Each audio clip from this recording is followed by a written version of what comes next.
He didn't look like a threat. That was the last mistake Rhett Maddox ever made. An undefeated MMA champion, feared in every cage across 3 states. Brought to his knees in a muddy steel yard by a quiet man in a faded flannel shirt who never even raised his voice. But this story isn't about the fight. It's about what pride costs when you go hunting for a man who spent 20 years learning exactly how to stop people like you. If you're new here, subscribe now and hit the bell. Drop your city and country in the comments. I want to see how far this story travels. Like this video if you want more. And stay until the very end, because the final scene will change how you see strength forever. The rain came sideways that Tuesday night. Not the soft, romantic kind that Hollywood puts in movies. The real Texas kind, mean and personal. The sort that found the gap between your collar and your neck and made you feel like the weather had a grudge against you specifically. Out on Route 87, the asphalt had turned into a black mirror, and the few vehicles still moving through the storm crept along like they weren't entirely sure the road was still there beneath them. The Dusty Fork Diner sat about 40 miles southeast of Lubbock, alone on the roadside the way only West Texas buildings can be alone, with nothing around them for miles in every direction, just flat scrubland and barbed wire, and the occasional rusted water tower leaning at a lazy angle against the sky. The diner's neon sign had been missing the U in open for 3 years, and nobody had gotten around to fixing it. The parking lot held 6 vehicles, 4 long-haul rigs, a beat-up ranch pickup, and a glossy black SUV with oversized chrome rims that looked like it had taken a wrong turn somewhere and hadn't admitted it yet. Inside, the place smelled like coffee and fried oil, and the particular kind of exhaustion that accumulates in roadside diners after midnight. Graham Vance sat in the corner booth by the window.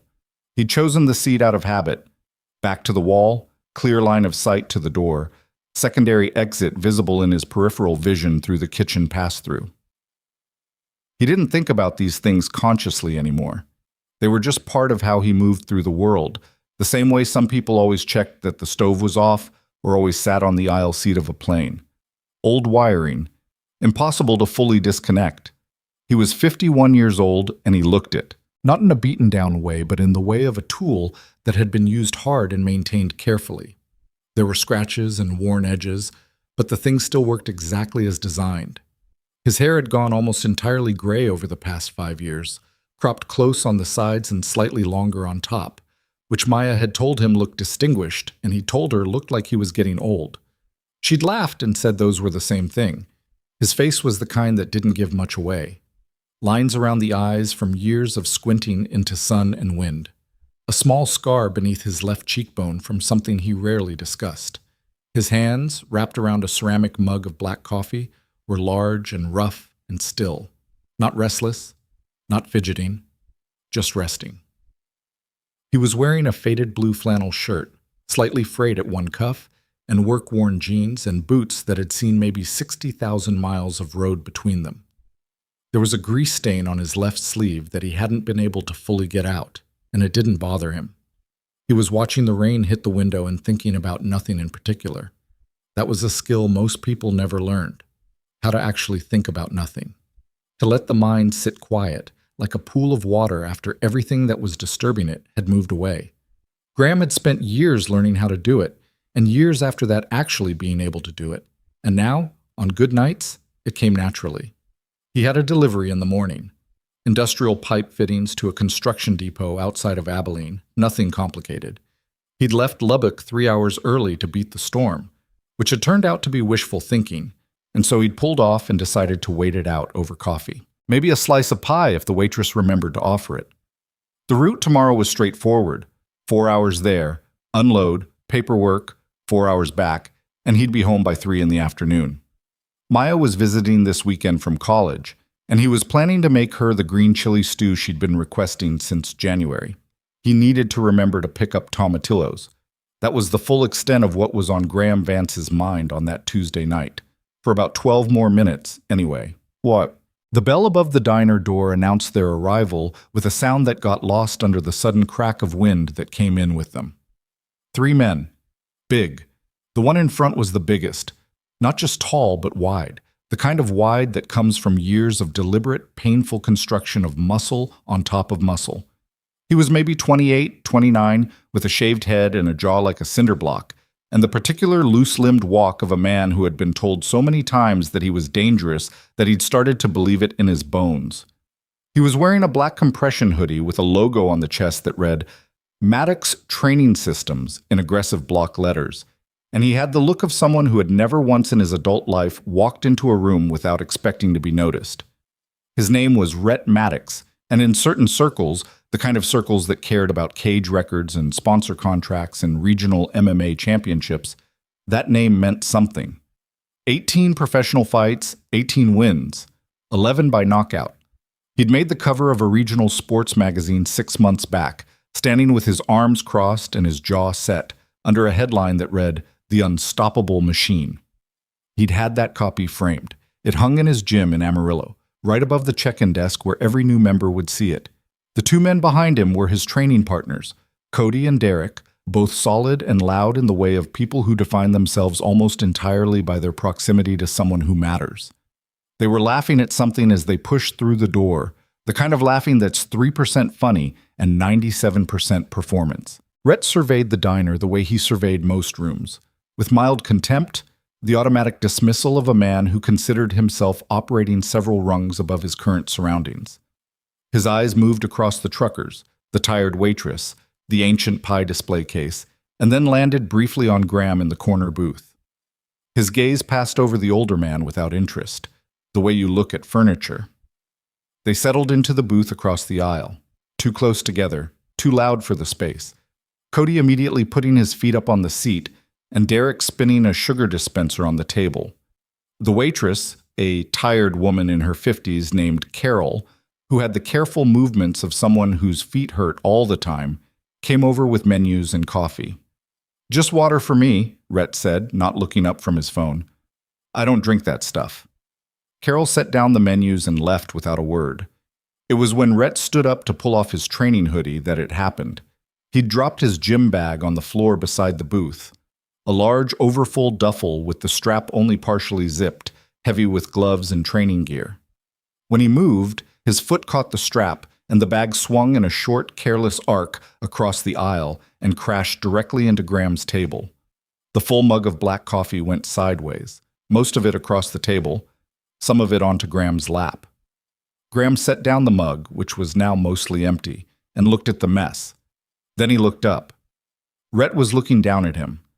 The younger man's expression cycled quickly through surprise, then brief flicker of something that might have been the beginnings of an apology, and then, as Cody and Derek both looked over and were watching, settled into something else entirely. Watch where you park yourself, Rhett said. Graham blinked. Excuse me? You're in the way. Rhett gestured vaguely at the aisle. Bag swings, it swings. If your stuff's going to get knocked around, maybe sit somewhere else. In the kitchen, someone scraped a grill. The rain hit the windows. Carol appeared with a rag from nowhere and began quietly cleaning up the spill without making eye contact with anyone. Graham looked at Rhett for a moment the way you look at something that doesn't quite make sense yet. Not angry, not confused, just waiting for more information. Then he picked up what remained of his coffee and took a sip of the quarter-inch left in the mug. Not going to say anything, old man? Derek said from behind Rhett, grinning. Nothing to say, Graham said. His voice was quiet. Not hushed. There was no nervousness in it. Just quiet the way a room is quiet, the natural state of something that doesn't need to be louder than it is. Rhett stared at him for another moment, something flickering in his eyes. Annoyance at being denied a reaction, maybe. He was used to people responding when he spoke, shrinking slightly, or apologizing too much, or getting aggressive in a way that justified whatever came next. This stillness from the older man in the flannel shirt was unfamiliar terrain. Smart, Rhett said finally, half turning back to his booth. I appreciate the refill, though, Graham said, nodding at the empty mug. Saved me from asking. Cody laughed before he could stop himself, a genuine, surprised sound, and then immediately looked at Rhett and cut it off. Rhett turned back. His expression had changed. You think that's funny? Graham looked at him with the calm, direct attention of a man who wasn't performing anything. Little bit, he said. You know who I am? Rhett asked. And there it was. The question beneath all the other questions. The one that was really being asked. The plea disguised as a threat. "No," Graham said simply. "But it doesn't seem like something you're having trouble reminding people of." Carol had stopped pretending to clean. One of the truck drivers in the next booth was very carefully not looking at anything. Rhett held it together for 3 seconds. Then he laughed, short, humorless, the sound of a man deciding something. "Let me get you another coffee," he said, with a smile that didn't reach anything above his upper lip. He flagged down Carol and ordered it without asking Graham what he took. When it arrived, black, Graham nodded once and wrapped his hands around the mug. Rhett sat back down in his booth. The conversation at his table had gone quiet. Cody was on his phone. Derek was eating from a bag of chips he'd produced from somewhere, looking at nothing. Graham drank his coffee and went back to watching the rain. For 10 minutes, the diner was quiet. Then Rhett Maddox, 18 fights and 18 wins and a framed magazine cover above his gym's check-in desk, made the decision that would cost him nearly everything. He stood up. "Ochep." Graham had paid his bill, exact change, which he'd counted out of a worn leather wallet, and was working his second arm into his jacket when Rhett appeared at the end of his booth. "You trying to embarrass me back there?" Rhett asked. "In front of my guys?" Graham looked at him.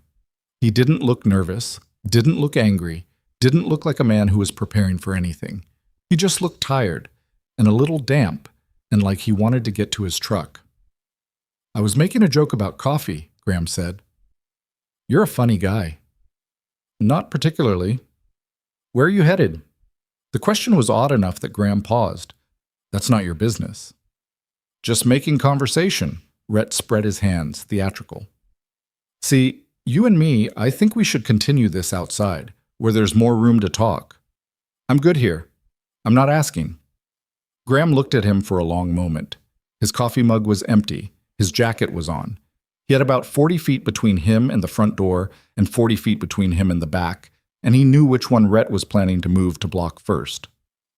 "Son," Graham said, and his voice was still quiet, still without heat, "I don't have a single thing to prove to you or anyone else in this building. You go back to your table, I go to my truck, and we never think about each other again. That's the good ending. You really want to stand here and debate me on that?" Something crossed Rhett's face. A calculation, quick and visible. He was used to reading people before fights. He could usually tell in the first 30 seconds whether someone was going to fold or resist. This man wasn't folding, wasn't posturing, wasn't showing fear. It was a category Rhett didn't have a neat file for. "Outside," Rhett said. "Now." Graham set his napkin on the table and walked toward the door. "What?" The rain had let up slightly, or maybe the wind had just shifted, but it was still cold and wet, and the parking lot's single functioning light threw everything into high contrast shadow. Rhett came through the door right behind Graham, Cody, and Derek, hanging back under the diner's awning, watching. Graham stopped beside a green pickup truck parked near the entrance, not his, just a convenient spot to turn around, and faced Rhett. "Last chance," Graham said. "You keep saying that like you're the one with options here." Rhett was rolling his neck, a pre-fight habit, the cartilage popping audibly. He was smiling with one side of his face. "Old man thinks he's tough because he talked back in a diner." "I don't think I'm tough," Graham said. "That's the whole point." Rhett threw the first punch. It was a good punch, technically sound, launched from a proper stance, aimed at the temple with the kind of speed and weight that had ended professional careers. Against anyone who didn't know what to do with it, it would have worked. Graham wasn't anyone who didn't know what to do with it. He moved a half step to the inside, into the punch's arc rather than away from it, which is the counterintuitive thing that most people never do because it requires trusting that you can get inside the radius before impact. Graham had done it thousands of times, in training, in places that didn't appear on public records, in situations that made a rainy parking lot feel like an afternoon indoors. His left hand redirected Rhett's forearm. His right hand made brief, precise contact with Rhett's shoulder. Not a blow, more like a removal. And suddenly Rhett's own momentum had nowhere to go. Graham's hip moved and Rhett went with it in a way Rhett did not intend. And then Rhett Maddox, 18-0, was lying face down in a puddle with a pressure on the back of his neck that wasn't painful but was absolute and communicating one thing with perfect clarity. "You are not going anywhere I don't allow." Graham held it for 3 seconds, long enough for Rhett to understand. Then he released the pressure and stepped back. Rhett lay in the puddle for a moment. Under the awning, Cody and Derek were very still. Graham walked back toward his rig without another word, without looking back. He was already thinking about tomatillos.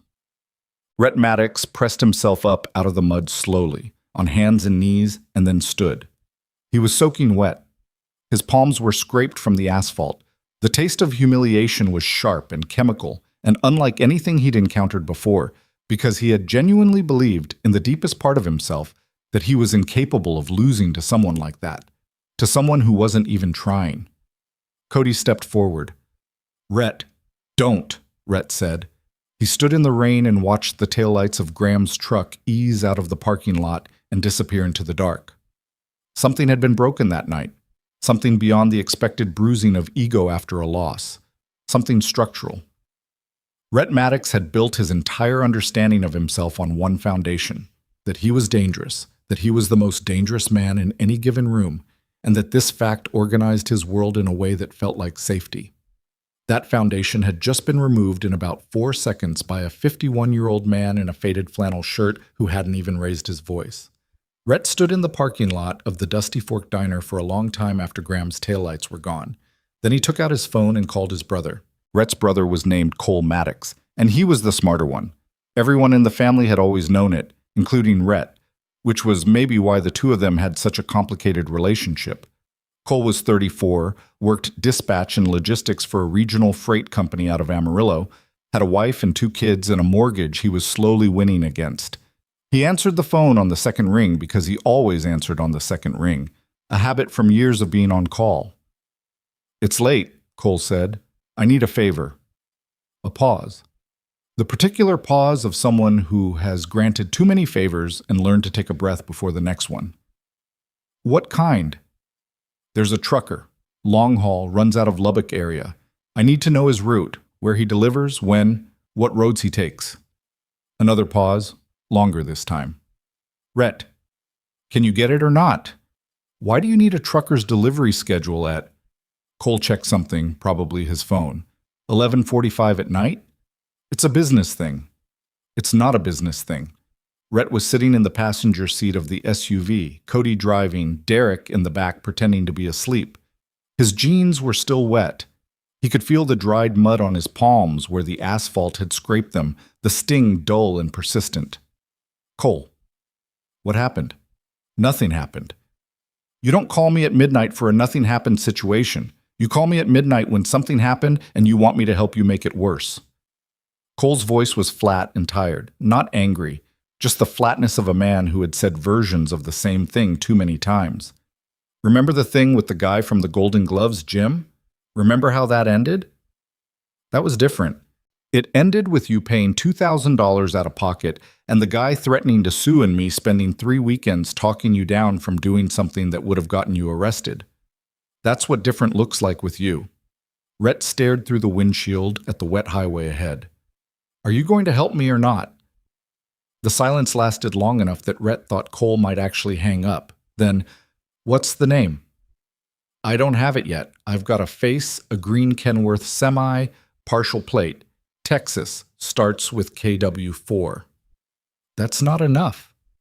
"It might be enough to narrow it down. You've got access to the freight database." "I have access to our company's freight database. I can't just—" "Cole." Another silence. Different this time. The silence of a man doing math he didn't want to do. "I'll see what I can find," Cole said finally. "But Rhett, I'm serious. Whatever happened tonight, let it go. You're 18 and 0. You've got the Hargrove fight in 6 weeks. You don't need—" "I'll call you tomorrow," Rhett said, and ended the call. He sat in the dark and looked at his hands.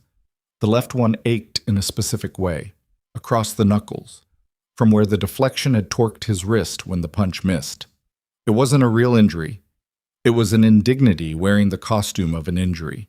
He opened and closed the hand and felt the ache and thought about the parking lot, thought about the way the older man had moved, Or more accurately, the way he'd barely moved at all.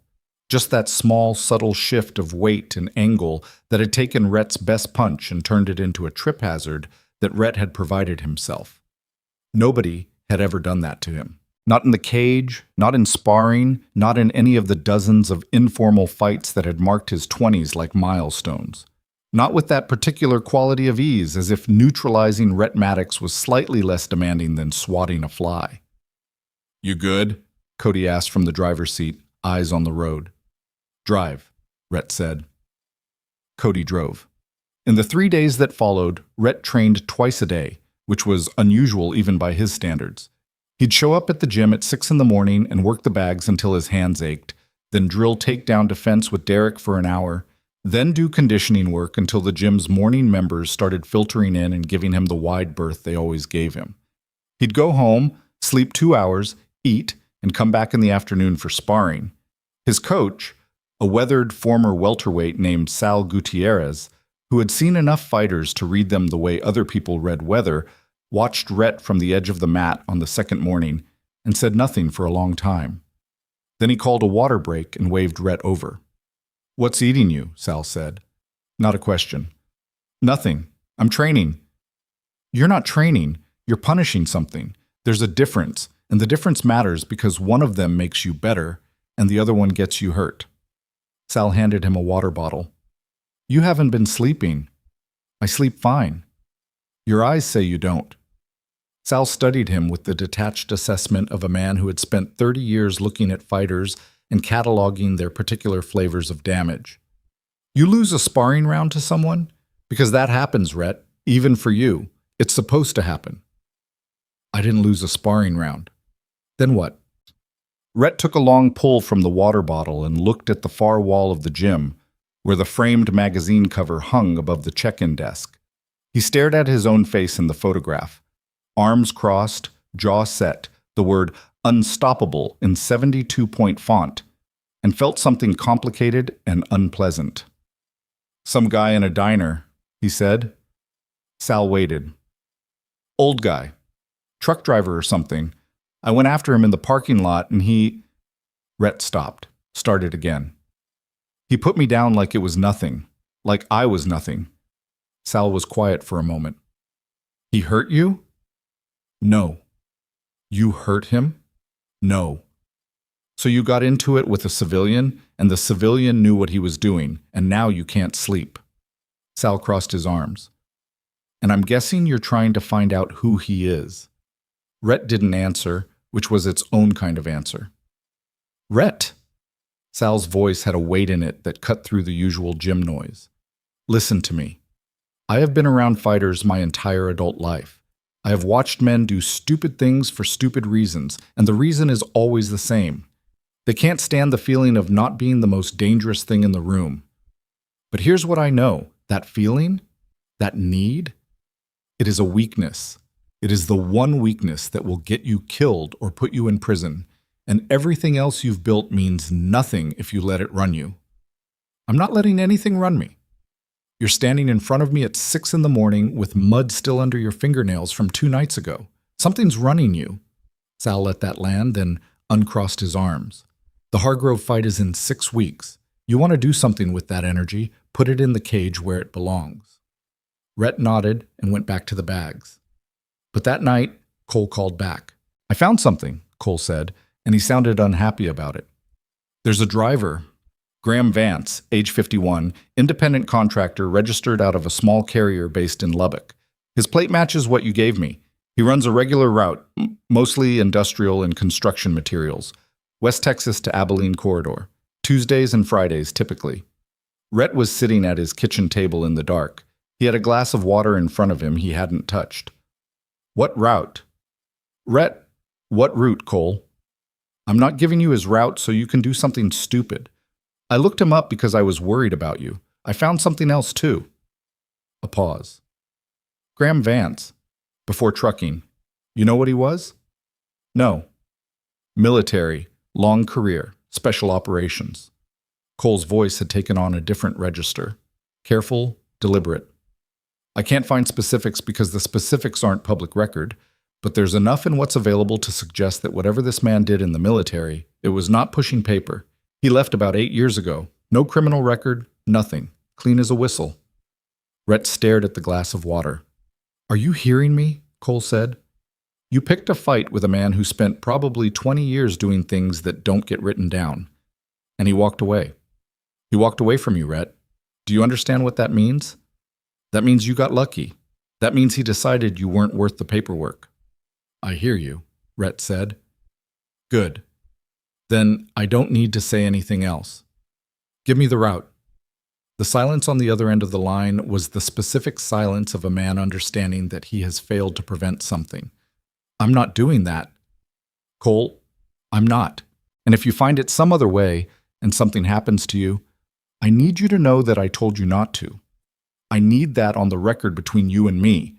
Cole's voice cracked slightly on the last sentence, just slightly, the way voices do when the person speaking is angry and also scared. "You have a daughter?" "No. You have a gym full of kids who look up to you. You have a record. You have, Rhett, you have a career. Don't throw it away because some man in a diner made you feel small for about 4 seconds. Rhett said nothing. "Promise me," Cole said. "Good night, Cole," Rhett said, and set the phone down. He sat in the dark kitchen for a while. The refrigerator hummed. Outside, a car passed on the street and its headlights swept briefly across the ceiling and were gone. He picked the phone back up and called Derek. It took Derek about a day and a half, through a cousin who worked at a different freight company and didn't ask many questions in exchange for being owed a favor, to find Graham Vance's Friday delivery schedule. The route was straightforward: Lubbock to a construction materials depot outside Abilene, with the truck passing through a stretch of county road about 60 miles east of the city, where the nearest cell tower was 12 miles away, and the nearest populated building was a grain elevator that closed at 6. There was a steel yard just off that county road. Abandoned, partially demolished, but the access road was still usable, and the space inside the chain-link perimeter was flat and wide, and at 9 o'clock on a Friday night would be dark except for whatever light they brought with them. Rhett looked at the map on Derek's phone and felt something settle inside him. Not calm, exactly. More like the thing that had been loose and rattling since the parking lot had found a groove to sit in. A plan did that. Action did that. "We're just going to talk to him," Cody said, from the couch. His voice was carefully neutral, the voice of a man who knew better but had already decided to show up anyway. "That's right," Rhett said, "because the last time we tried to just talk to him, this time will be different." Cody looked at Derek. Derek looked at the map. Nobody said anything else. Rhett went to his equipment bag and dug out 3 heavy-duty tactical flashlights, the kind with aluminum housing, about 11 inches long, dense enough to register as a weapon if swung with intent. He set them on the kitchen table. Cody stared at them. "Rhett." "For the dark," Rhett said. "It'll be dark out there." The story Rhett told himself, the version he could stand to look at, was that he just needed Graham Vance to understand something. Needed the man to see that what happened in the parking lot was a lucky shot, an anomaly, a thing that could not be allowed to define either of them. He needed, in the most honest part of himself, for Graham to be afraid of him. He needed that specific thing because the alternative, the possibility that the trucker had not been lucky, had not caught him off guard, but had simply and genuinely been better, was a door Rhett could not open. He knew in some deeper and less narratable part of himself that he was lying. But a man in freefall rarely stops to evaluate the quality of what he's reaching for. That Friday, Graham Vance loaded his truck in Lubbock at 4 in the afternoon. He had a good trip planned. The weather was clear for a change, the load was straightforward, and he'd gotten a message from Maya that morning saying she'd be home Sunday instead of Saturday, which meant he had an extra day to get the house in order and maybe fix the porch light that had been flickering since March. He made good time on the highway, running the radio low, something country and old that he half remembered from a decade and a half ago. He stopped once for fuel, once for a coffee, and was making the turn onto the county road toward Abilene when his headlights caught something that registered wrong before his brain had finished processing it. A vehicle parked sideways across the road. Not broken down. There was no hazard lighting, no one standing beside it waving, just parked across both lanes, deliberate, like a gate someone had decided to close. Graham brought the truck to a stop about 70 yards back and sat for a moment with the engine running.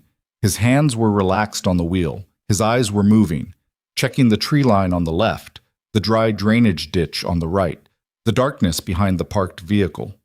3 figures got out of the SUV. Even at 70 yards, even in the wash of his own headlights, he recognized the silhouette in the middle, the width of the shoulders, the particular way the man walked. Graham let out a slow breath through his nose. His jaw tightened slightly, the most visible sign of what he was thinking, and then relaxed. He reached for his phone and checked the signal bar in the corner. 1 bar. Marginal, but possibly enough. He opened his contacts, found a number, and sent a text message. 3 words and a pin drop of his location, and watched the tiny indicator that told him the message was trying to send. It spun for 4 seconds. Then it went through. He set the phone in the cup holder and looked out at the 3 figures walking toward his truck through the headlight beam. Then Graham Vance opened the door and stepped down from the cab. He was wearing the same faded flannel from the diner, different pair of jeans, same boots. He stood beside his truck with his hands loose at his sides and watched them come. Rhett stopped about 15 feet away. In the hard white glare of the headlights, his face was all sharp angles and shadow. He was holding one of the tactical flashlights in his right hand, not pointed at Graham, just held.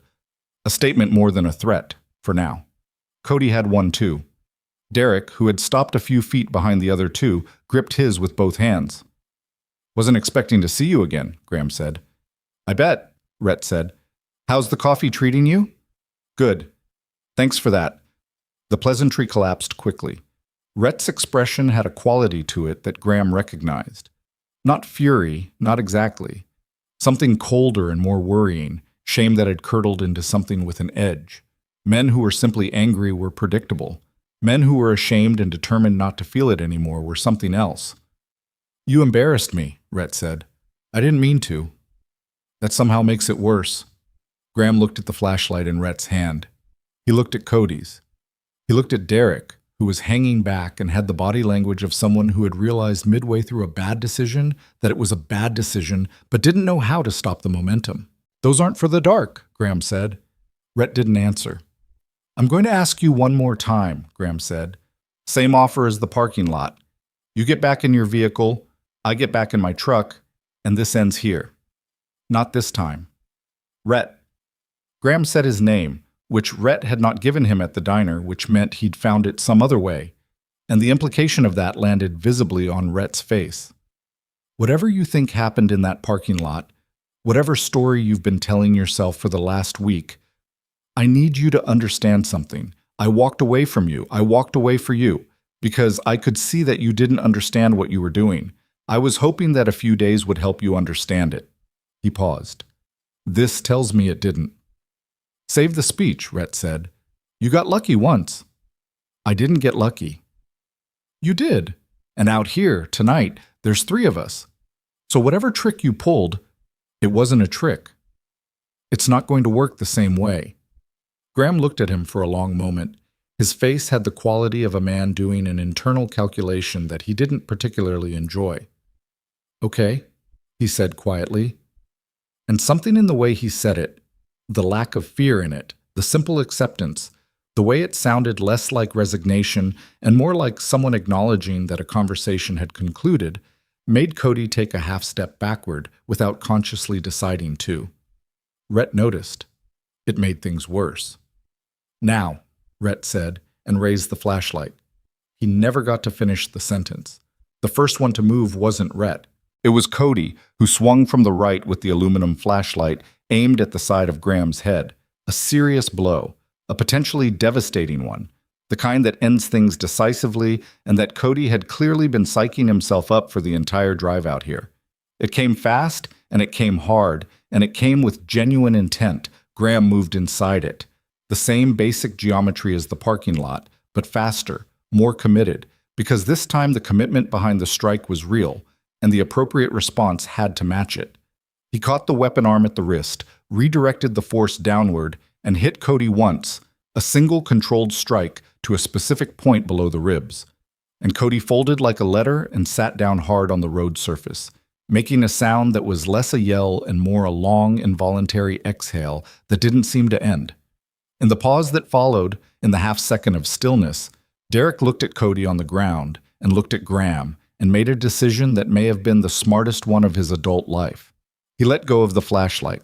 It hit the road surface with a clatter. He took 3 steps backward, stopped, and stood there with his hands visible at his sides, looking at nothing in particular. Then Rhett came. He was not like the parking lot. He was not the aggressive show-off throwing a telegraphed punch for the benefit of an audience. He was a professional fighter who had absorbed an enormous amount of personal pain over the past week and had distilled it into something focused and explosive and technically competent. And he came at Graham with everything he had, which was genuinely considerable. Graham gave ground for the first 2 seconds, not retreating, more like reading, watching the pattern, the timing, the way Rhett loaded his right side before committing. A southpaw tendency when the right hand was being favored, the slight drop of the left elbow before a body shot. Rhett threw a combination, right hand, body shot, overhand right, and on the 3rd strike, Graham stepped left instead of back, let the overhand go past his ear, close enough that he felt the air of it, caught the extended arm, and applied a very specific rotational torque to the wrist and hand. Rhett made a sound he had never made before in a fight. Sharp, involuntary, real. The sound of a hand being told by the bones inside it that something important was currently at significant risk. The flashlight fell. Graham did 2 more things in rapid sequence. A short, economical strike that landed on Rhett's solar plexus with the force of a structural engineer's opinion. Not wild, not angry, precisely calculated, and drove every molecule of air out of Rhett Maddox's lungs in a single catastrophic expulsion. Then Graham took his arm and his weight and directed them, and Rhett went to his knees on the road surface with the boneless quality of something that had lost its structural argument. Rhett knelt on the asphalt in the headlights of Graham's truck, both hands on the ground, trying to remember how to breathe. The process of breathing, the simple mechanical reality of air moving in and out, had temporarily become the only thing in the world. Graham stood over him, not posturing, not standing close, just present, watching. From somewhere behind them, there were lights, not headlights, the rotating kind. Blue and white. 2 sheriff's department cruisers came up the county road from the south, gravel crackling under their tires, and rolled to a stop 30 feet back from the scene. Doors opened. Flashlight beams, real ones, law enforcement ones, cut across the road. "Nobody move," said a voice with the flat authority of someone who says it professionally. Rhett, still on his knees, looked up. Graham looked at the cruisers, then back down at Rhett, and said nothing. Cody was still sitting on the road, hunched over, getting his breath back. Derek had his hands slightly raised already, which suggested a certain prior experience with the procedure. A man stepped forward from the cruisers into the headlight wash, broad-shouldered, in his mid-50s, silver at the temples beneath his department cap. He was looking at the scene with the careful eyes of someone assembling a picture they've partially seen before. His gaze moved from Derek to Cody to Rhett, still kneeling, and then landed on Graham and stayed there for a moment that was slightly longer than professional necessity required. His name, as it turned out, was Elias Mercer. He was the captain of the Garfield County Sheriff's Department, and he had been a lot of things in his life before that. Husband, father, soldier, a man who had spent 3 weeks in a place he never talked about, waiting for people who came from a world he never fully understood. People who, as it happened, Graham Vance used to work with. Mercer looked at Graham for a long moment in the headlights. Graham looked back. Rhett, from his position on the asphalt, watched the 2 men look at each other and understood, with the particular clarity that comes from being on your knees in the dirt, that he had somehow made this situation even worse than it already was. He just didn't know yet how much worse. Elias Mercer walked toward the scene the way experienced law enforcement officers approach things they haven't fully assessed yet. Steady pace, hands visible, eyes moving. 2 deputies flanked him at a distance, and a 3rd had stayed with the cruisers, one hand resting near his belt without actually touching anything. The protocol of controlled uncertainty. Mercer stopped about 10 feet from Graham and let his flashlight beam sweep the road surface briefly. Cody still sitting, hand pressed to his side, breathing in shallow, careful pulls. Derek standing with his hands half raised, looking at a fixed point in the middle distance the way people do when they're trying to communicate that they have no further intentions. The two flashlights on the ground. Rhett, who had gotten one knee up and one hand braced on that knee, working himself back toward vertical with the slow, deliberate effort of a man whose body had just received news it hadn't been prepared for. Then Mercer looked at Graham again. The look lasted maybe 4 seconds, long enough to confirm something, cross-reference it, settle it. "Graham Vance," Mercer said. Not a question. "Captain," Graham said.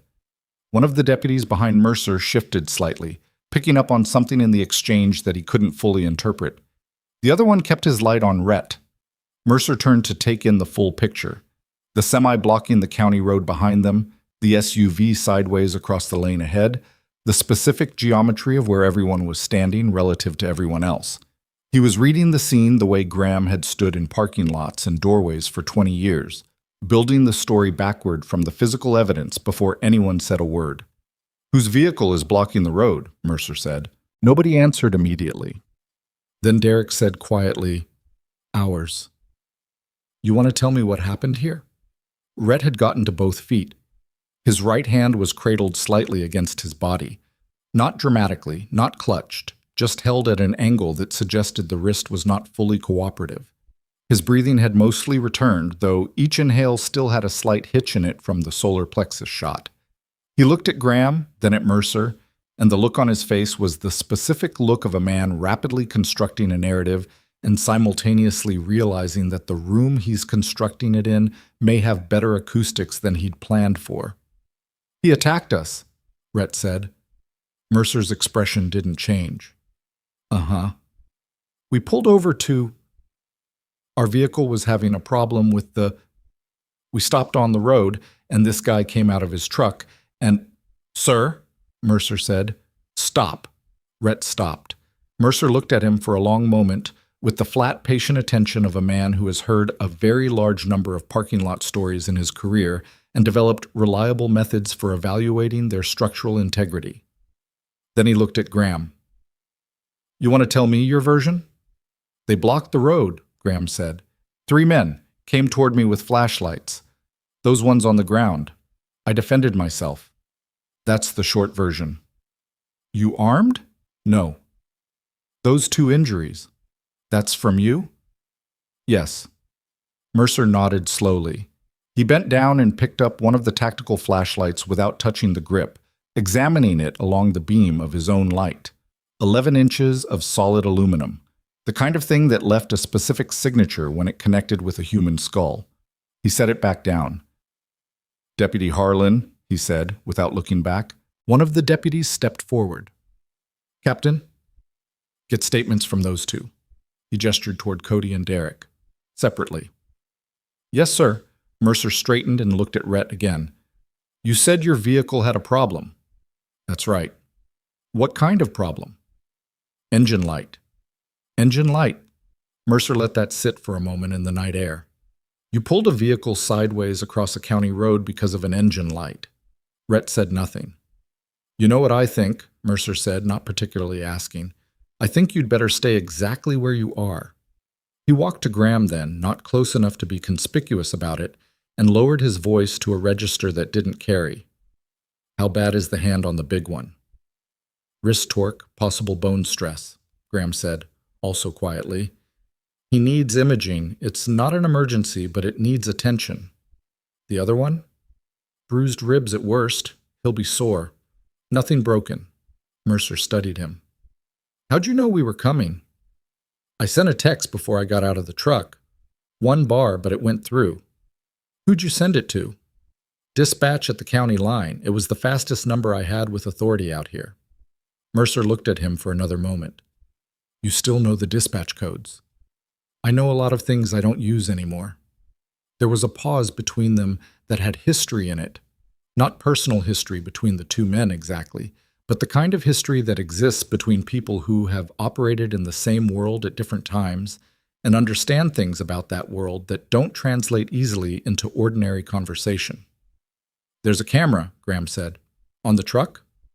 "Night vision," dash mounted, front and rear. It'll have them blocking the road, getting out, approaching. It'll have audio from about 30 feet out if the road noise isn't too bad. Mercer looked at the semi sitting 200 feet back with its headlights still running. I'm going to need that footage. It's yours.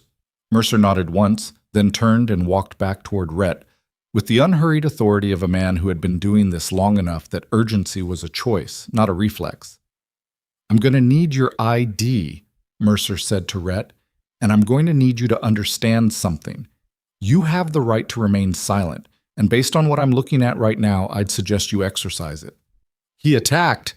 Sir, Mercer's voice dropped about 15 degrees in temperature. I have been doing this job for 22 years. I know what a defensive scene looks like, and I know what an offensive one looks like.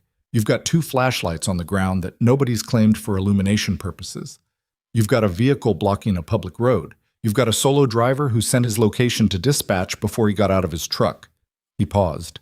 You know what that last thing tells me? It tells me he was scared of what was about to happen, and he wanted a record of it. Does that sound like someone who was planning to attack 3 people? Rhett's jaw worked. He looked at Graham, who was standing back near his truck now, arms at his sides, watching none of this with any visible satisfaction. That was the thing that kept snagging on something in Rhett's mind. The man wasn't enjoying this, wasn't smirking, wasn't holding court, wasn't doing any of the things a person does when the situation is turned in their favor. He just looked tired and a little cold, and like he'd rather be somewhere else. It made Rhett angrier, which he recognized distantly as irrational, and which he couldn't do anything about. Deputy Harlan came back. Captain, got statements from both. He handed Mercer a small notebook. They're not entirely consistent with each other. No, Mercer said. I wouldn't expect them to be. He read for a moment. His expression remained stable, but something shifted behind it, the small internal adjustment of a man whose existing picture of events just got a few more details filled in. Rhett Maddox, Mercer said, looking up. The fighter. Rhett straightened slightly. That's right. 18-0. Yeah, Mercer handed the notebook back to Harlan. My nephew trains at a gym in Amarillo. He mentioned you once. Said you came in and did a seminar. He paused. Said you were good. Something flickered in Rhett's face. The reflexive response to recognition, the tiny decompression of a man hearing his name used the way he was accustomed to hearing it. I've done a few of those. He also said you had a reputation for being difficult. The decompression stopped. That's the word he used. Difficult. Mercer put his flashlight hand behind his back. I want to ask you something, and I want an honest answer, not a parking lot answer. Did this man, he indicated Graham, initiate contact with you on this road tonight? A long pause. No, Rhett said finally. It came out quieter than he intended. Did he make any threatening movement toward you or your associates before any physical contact occurred? Another pause. Rhett's jaw was tight. No. Did you park your vehicle across this road intentionally to stop his truck? The pause this time was different. Not the pause of someone deciding whether to lie, but the pause of someone realizing that the available lies have already been used and there's nothing left in that particular cabinet. Yes, Rhett said. Mercer nodded. He didn't look satisfied. He looked like a man completing an unpleasant chore. All right, here's what's going to happen. Your friend with the rib situation is going to need to be checked out. Your friend with the wrist situation is definitely going to need imaging tonight. You're going to need to come with me. And we're going to have a conversation at the station that you should absolutely have your attorney present for. He looked at Rhett's face, reading it. You have an attorney? I know people, Rhett said. Call one of them. It was Deputy Harlan who walked Rhett to the cruiser. Not roughly, not with any theater, just the practiced logistics of the procedure, a hand on the elbow, a slight redirecting pressure that turned Rhett's momentum toward the vehicle. Rhett went with it. He didn't have anything left to resist with, and somewhere in the wreckage of the last 20 minutes, he seemed to have understood that. He stopped once, halfway between the road and the cruiser, and looked back at Graham. Graham was looking at him. No expression that could be easily named. Not contempt, not pity, not vindication. Something closer to what you'd see on the face of someone watching a thing they'd been hoping wouldn't happen anyway. I didn't know, Rhett said. Not an apology, not yet. Not nearly ready for that, but something, the outer edge of something. Graham looked at him for a moment. "I know you didn't," he said. Harlan's hand moved on his elbow, and Rhett turned away and got into the cruiser. The scene took another 40 minutes to fully process. A second pair of deputies arrived to manage the vehicles, and one of them drove the SUV off the road and parked it on the shoulder, while another cruiser ran Cody and Derek to the county hospital 14 miles east. Mercer's camera tech, a young deputy who looked barely old enough to be out at this hour, retrieved the dashcam footage from Graham's truck with the kind of careful attention that suggested Mercer had been specific about how he wanted it handled. Graham sat on the running board of his semi with a paper cup of coffee that Mercer had produced from somewhere, a thermos in the patrol car, apparently, which struck Graham as thoroughly practical, and waited.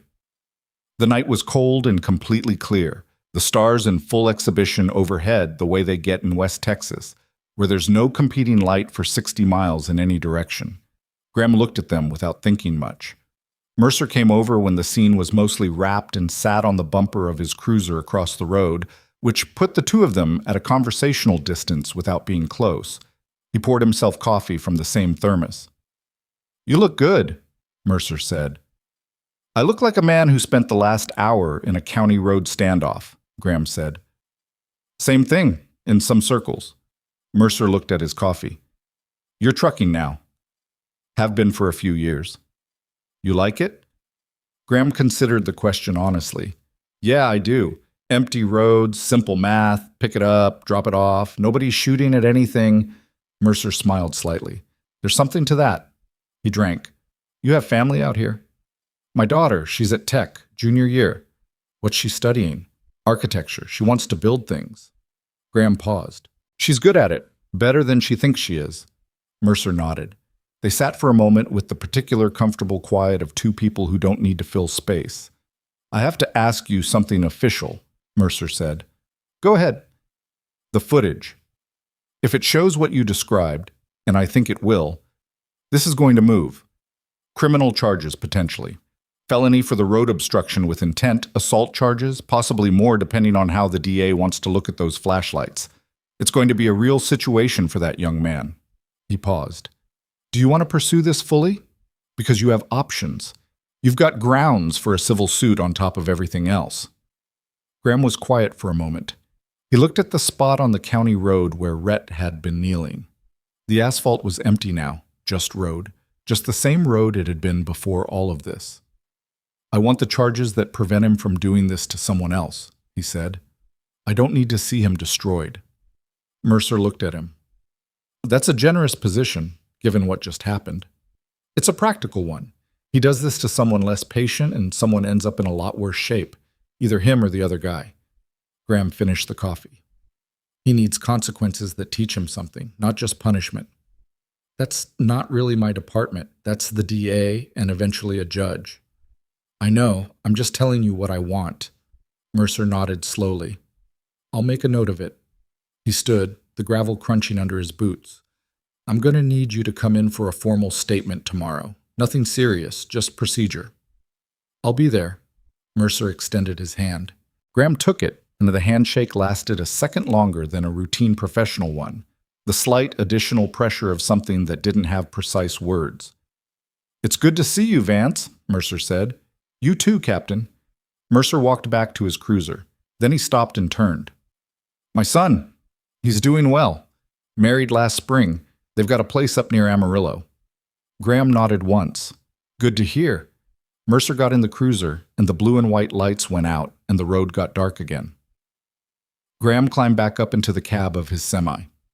The engine had been idling the whole time, a low, reliable sound that had always been, to him, one of the more comforting sounds in the world.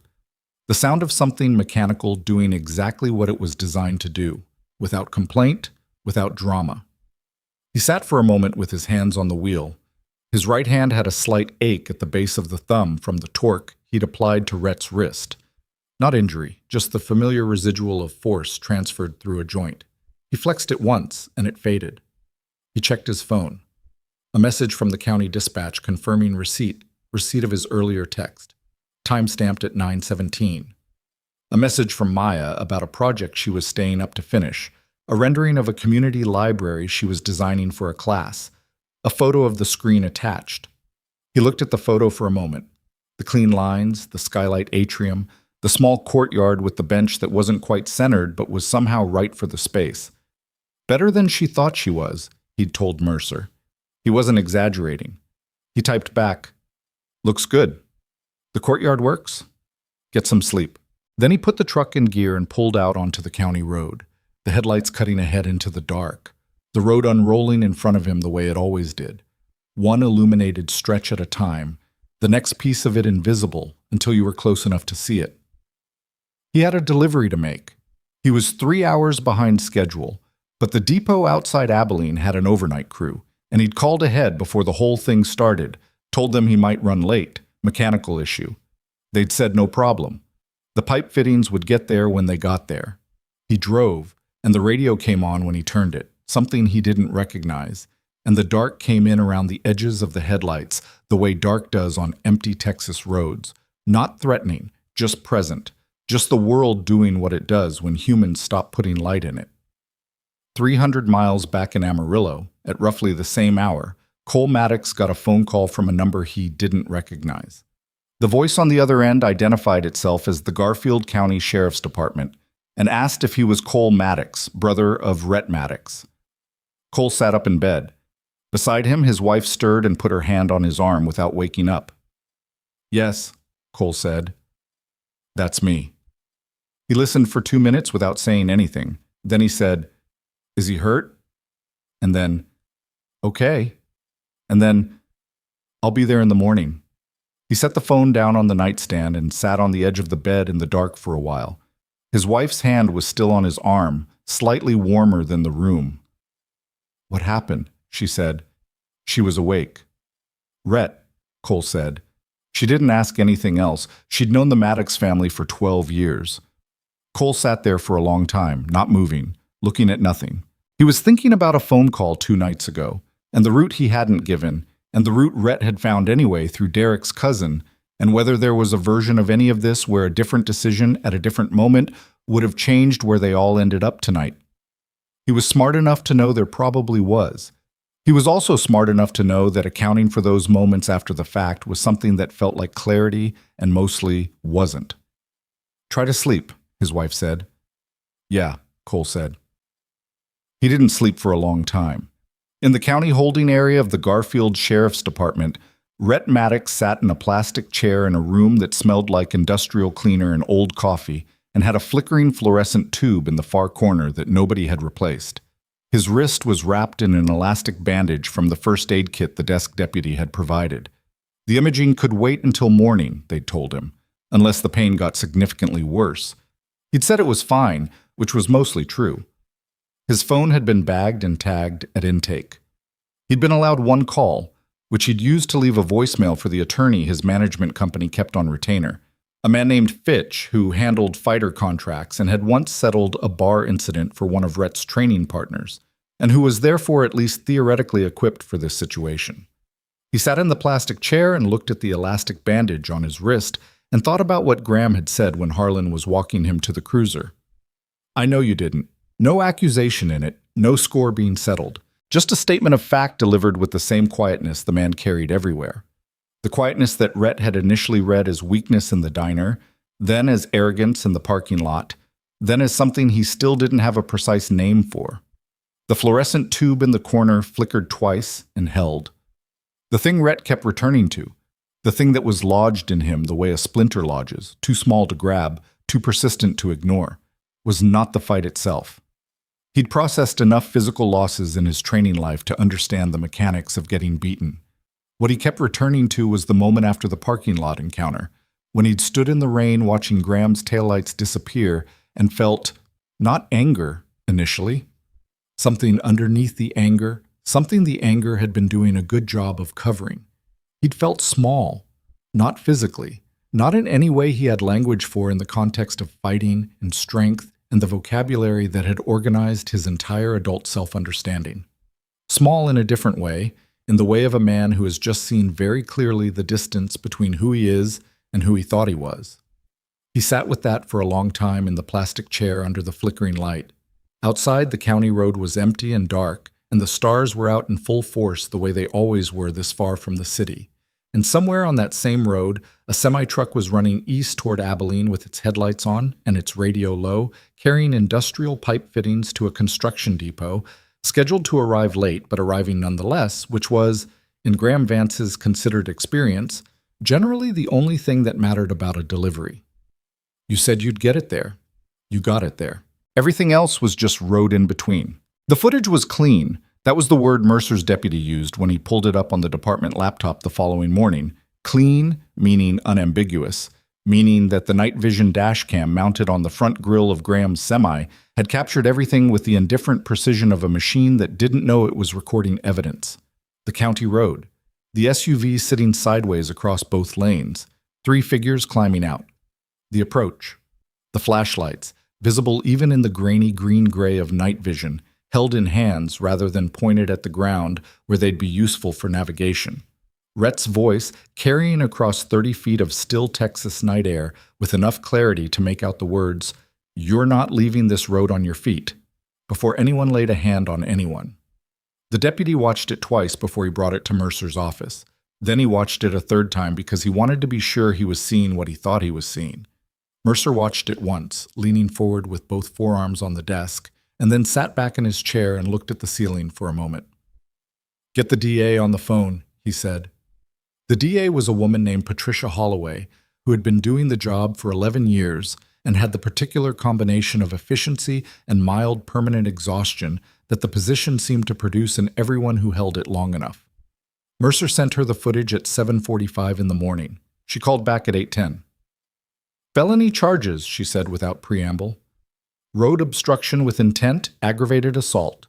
The flashlights make them deadly weapons under statute, so that's the charge. And conspiracy given that there were 3 of them. I'm looking at the footage right now." A pause, the sound of something being clicked through on a computer. "The driver's attorney contact is on file. He's represented by someone his management company uses. A Fitch, first name Barrett. I've got a number. I'll call him directly." Another pause. "The victim, Graham Vance, he's willing to cooperate?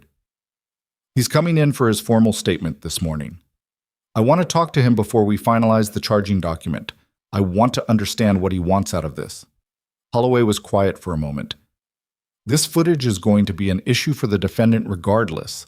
There's no reasonable world in which a jury looks at this and sees anything other than what it is." "No," Mercer agreed. "There isn't." "All right. Have Vance call me when he's done with his statement." Graham arrived at the sheriff's department at 9 in the morning in a clean shirt and the same boots, having driven back from Abilene overnight and slept 3 hours at a truck stop outside Sweetwater. He looked tired in the functional way, the way of someone who'd had insufficient sleep but was managing it without complaint, operating at maybe 85% and making it work. He gave his statement to a deputy over 45 minutes, walked through the sequence of events from the moment he spotted the SUV blocking the road, answered clarifying questions without elaboration, and signed the transcript at the bottom of each page with the careful signature of someone who understood that written records mattered. Mercer caught him on the way out and walked with him to the parking lot. The morning was bright and already warm, the kind of West Texas October morning that apologized for the previous night's cold with excessive sunlight. "Holloway wants to talk to you," Mercer said, handing him a card. "DA's office. She's good people." Graham took the card. "What's she looking for?" "I think she wants to know how hard you want to push this." Graham looked at the card for a moment. "I told you last night. I passed it along. She still wants to hear it from you directly." "Okay." Graham pocketed the card. He squinted slightly against the sun. "How's the wrist?" "Maddox? Imaging came back this morning. Stress fracture in the scaphoid. Small one, but it needs a cast for 6 to 8 weeks." Graham absorbed that without visible reaction. A fractured scaphoid in a professional fighter's dominant hand with 6 weeks mandatory immobilization. He knew what that meant for a career. He knew what it meant for the Hargrove fight that had been 6 weeks out. He hadn't been trying to cause that specific injury, but he'd known the risk of the technique when he'd applied it, and he judged it proportionate to the alternative, which was taking a full overhand right to the side of the head from a man with Rhett Maddox's punching power. He still judged it proportionate. He didn't feel good about it. He's got an attorney, Mercer said. I know. It's going to get complicated for a while. Media might pick it up. Fighter with that kind of record getting charged, the circumstances. It's a story. Not my problem, Graham said. Then after a pause, as long as it doesn't become Maya's problem. It won't. Your name will be in the charging document as the complainant, but the DA tends to keep victims' details quiet when there's no public safety reason to release them. I'll flag it specifically. I'd appreciate that. Mercer nodded. They stood for a moment in the parking lot. A deputy came out the side door, spoke briefly into a radio, went back in. You got somewhere to be? Mercer asked. Home, Graham said. My daughter's coming Sunday. What are you making her? Graham looked at him, slightly surprised by the question. Green chili stew. She's been asking for it since January. Mercer smiled. A real one, not the professional kind. Good answer, he said. Graham drove home. The house was a single-story brick ranch on the west side of Lubbock, modest by most measurements, with a yard that was more gravel than grass because Graham had given up on the grass 3 years ago and discovered that a gravel yard required about 4 hours less maintenance per month, which he'd considered a reasonable trade. There was a porch light that had been flickering since March, which he'd promised himself he'd fix before Maya's visit. He fixed it that afternoon, standing on a step stool in the late sun, replacing the socket assembly with a new one from the hardware store. The work simple and concrete and satisfying in the specific way that simple concrete work is when your last 24 hours have been complicated and abstract. He called Patricia Holloway from the kitchen while the stew was starting. Dried chiles soaking, onions softening in the pot, the particular smell of it filling the house the way it had when Maya was growing up and would materialize in the kitchen doorway on Saturday mornings like she'd been summoned. Holloway was direct and efficient and treated him with the matter-of-fact respect of someone who had read a file and understood that the man on the other end of the phone was not a routine complainant. She outlined the charges as they stood, explained the process, and asked him the question Mercer had told him she'd ask. How far did he want to take this? I want the charges that create a record, Graham said, something that follows him and prevents a repeat. The felony charges will do that. I don't want to pursue civil damages. A brief pause. That's your right. Can I ask why? Graham thought about it for a moment, the onions sizzling quietly on the stove. He's 28 years old. He made a stupid decision out of wounded pride, and it escalated because nobody around him was willing to tell him it was stupid. That's worth some serious consequences. It's not worth the rest of his life. Another pause, longer. All right, Holloway said. For what it's worth, the criminal charges will be consequential enough on their own. His promotional contracts almost certainly have morality clauses. His sponsors will move. That's between him and them. It is, Holloway agreed. I'll keep you informed of how this progresses. If it goes to a hearing, I'll need you available. I'll be available. He put the phone down and finished the stew. The consequences for Rhett Maddox arrived in stages over the following weeks, the way serious consequences usually do. Not all at once in a dramatic collapse, but piece by piece, each one landing when he'd almost gotten used to the previous one. Barrett Fitch, the attorney, was competent and calm and had seen worse situations, and his initial assessment, delivered in a conference room at the Garfield County Courthouse with Cole sitting 3 chairs down looking at the table, was methodical. The charges were serious. The footage was the problem. Not a problem to be argued around, a problem that redefined the available options from fight it to manage it. What does manage it look like? Rhett said. It looks like a plea that avoids the felony conviction on your permanent record in exchange for probation, substantial community service, restitution, and a formal restraining order. The DA has indicated some flexibility on the felony if you show genuine remorse and the complainant is not pushing for maximum charges. Fitch set his pen down. Mr. Vance is, from what I understand, not pushing for maximum charges. Rhett absorbed that. Why not? I don't know, I didn't ask, but it's favorable to you and you should be aware of it and act accordingly. Cole spoke from 3 chairs down, not looking up from the table. What about the fight? The Hargrove card? Fitch looked at him, then at Rhett. With the wrist injury, that fight is canceled regardless. 6 to 8 weeks in a cast, then rehabilitation. You're looking at a minimum 4-month recovery before you can spar meaningfully. He paused. The promotional contract will have language about criminal proceedings. I'd expect to hear from them within the week. Rhett had been hearing from people within the week for the past several days. He just hadn't been answering most of the calls. The first sponsor to pull out was a nutritional supplement company, a 2-year deal that had been his biggest, the one whose logo sat on the front of his training hoodie, the one that had paid for the chrome rim SUV currently impounded at the Garfield County lot. The email from their marketing director was 3 sentences and professionally bloodless, citing the morality clause in Section 14 of their agreement and expressing that they wished him well in future endeavors. The second sponsor, a regional gym equipment manufacturer, sent a similar email 2 days later. The third, a clothing line that had been negotiating a new deal, simply stopped returning calls. His gym in Amarillo, Maddox Training Systems, his name on the door, 18 months of his money and identity built into the walls, lost 11 members in the 2 weeks after a local sports blog ran a brief item about the charges. Not because 11 people read the blog and made a coordinated decision, but because the blog item got screenshotted and shared in a local MMA community group, and 11 people saw it and quietly let their memberships lapse. Sal Gutierrez called him the same week. "I'm not leaving," Sal said when Rhett answered. "I want to be clear about that, but we need to talk about what the gym looks like going forward." "I know," Rhett said, "the kids program especially. You've got 14 kids in the juniors class, and their parents are going to have questions. I can manage the questions if I know what I'm telling them." "Tell them the truth?" A pause. "The whole truth?" "The relevant parts." Rhett was sitting in his apartment in the dark, which had become something of a pattern. The framed magazine cover from the Hargrove fight promotion was leaning against the wall in the hallway. He'd taken it down from above the gym's check-in desk the day after he got out of holding and brought it home, though he hadn't figured out what to do with it. It was too big to just throw away, or maybe he just hadn't decided he was ready to. "Tell them I made a serious mistake and I'm dealing with the consequences. Tell them the program isn't going anywhere." "Is it?" Sal asked. "Going anywhere?" "No," Rhett said. He meant it when he said it. He wasn't entirely sure it was true.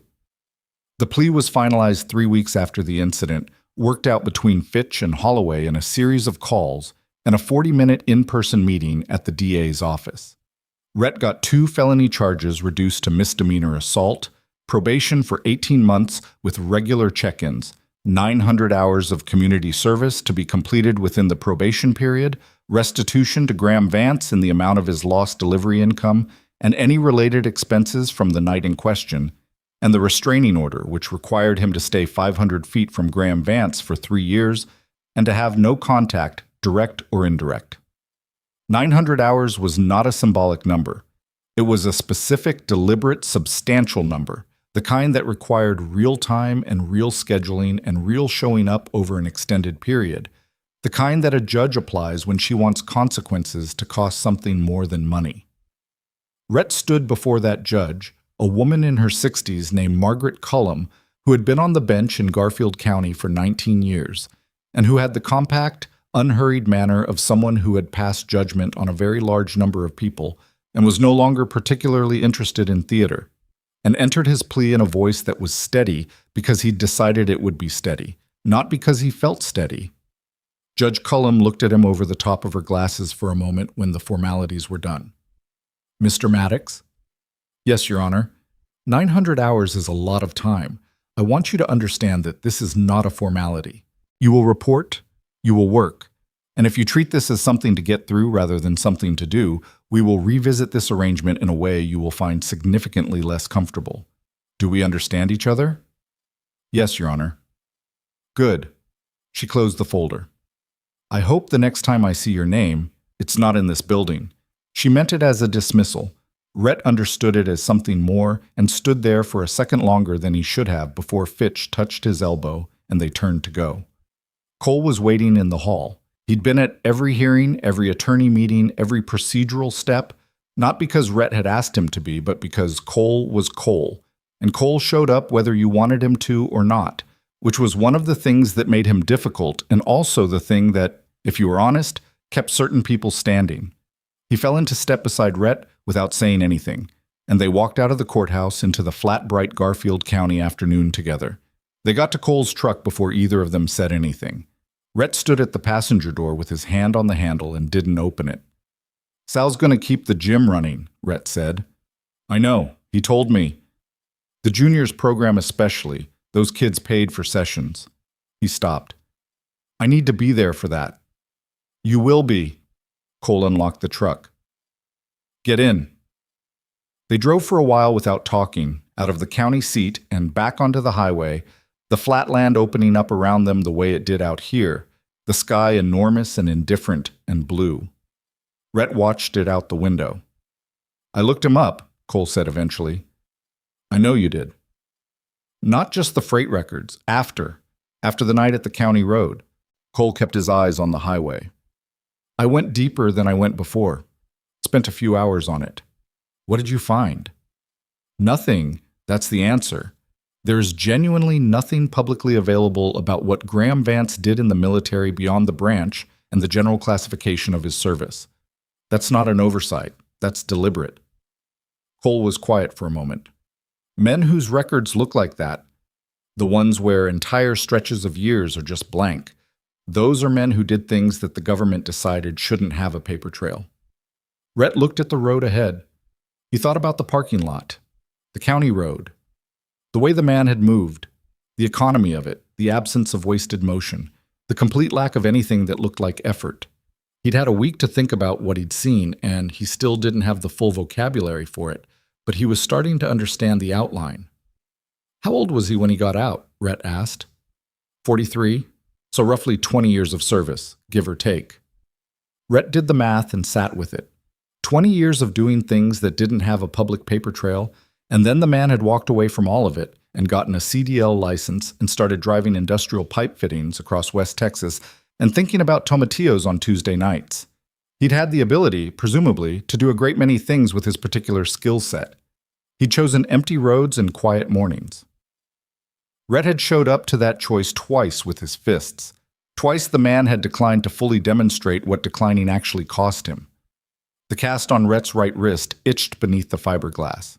He pressed his thumb against the edge of it and felt the pressure and thought about the Hargrove fight. The one that was now officially pulled from the card, replaced by a different pairing, someone else's name in the slot that had been his. The promotional company had sent the termination of his contract in a PDF, 3 pages, lawyerly and bloodless, citing sections of the agreement he'd never read carefully enough. His undefeated record, 18-0, the fact he'd organized his identity around for 3 years, was no longer in question because there was no longer a next fight for it to be relevant to. Not for a long time. He'd thought, when the contract termination arrived, that it would feel like the bottom of something. It didn't. It felt like a number, just a number on a page, and the thing that had given the number its weight, the meaning he'd attached to it, the structure he'd built on top of it, that had been coming apart since a parking lot in the rain. Sal ran the gym. The juniors program kept its 14 kids. Rhett showed up on Tuesdays and Thursdays and stood on the mat in a t-shirt and jeans with the cast on his wrist and showed 12-year-olds the basic mechanics of a single-leg takedown and made them run laps when they got sloppy with their stance. He was not, as it turned out, a natural teacher. He was too impatient, too quick to demonstrate rather than explain, and he had a tendency to say, "Just feel it," when a kid was struggling, which was not useful advice. Sal corrected him on this repeatedly, with the patient persistence of someone who had been correcting fighters for 3 decades. "You know what you're doing, but you don't know why you know it," Sal told him one evening, after the kids had gone and they were stacking mats. "That's the gap. You have to find the why before you can teach the what." "That's very philosophical for a Wednesday," Rhett said. "It's Thursday." "That too." Sal picked up a mat and stacked it. "You're better with the difficult ones. The kids who are angry about something, who came in here because someone told them to or because they've got nowhere else to go. You're better with those ones than with the natural athletes." Rhett thought about that. "Why?" "Because you recognize them," Sal said, without particular judgment, just as a fact. Rhett picked up the next mat and didn't say anything. The community service hours accumulated slowly, the way 900 of anything accumulates, by showing up and doing the work and coming back the next time and doing it again. He served them across several placements: a county road cleanup crew for the first 150 hours, which he showed up to in the same truck and work boots and kept his head down and moved debris off roadsides in the early morning cold without complaint. Then a youth athletics program through the Parks Department in Amarillo, helping coordinate weekend sports sessions for kids in the city's lower income districts, which was the placement that cost him the most and gave him the most, in roughly equal and uneven measure. The kids in the Parks program did not care who Rhett Maddox was. A couple of the older ones had a vague awareness of regional MMA, but for most of them, he was just the tall guy who showed up Saturday mornings and set up the cones and didn't yell at them when they got the drills wrong. He learned their names because you had to, and then he learned them because he wanted to, and the distinction happened gradually and without announcement. There was a kid named Marcus, 11 years old, who had the natural timing of a born fighter and the distracted, unfocused energy of someone who was burning through an excess of something that hadn't found a useful channel yet. Marcus reminded Rhett of someone he didn't immediately identify. It took him 3 Saturday sessions before he understood who it was, and then he spent the drive home sitting with that understanding and what it meant. His hand came out of the cast in week 7.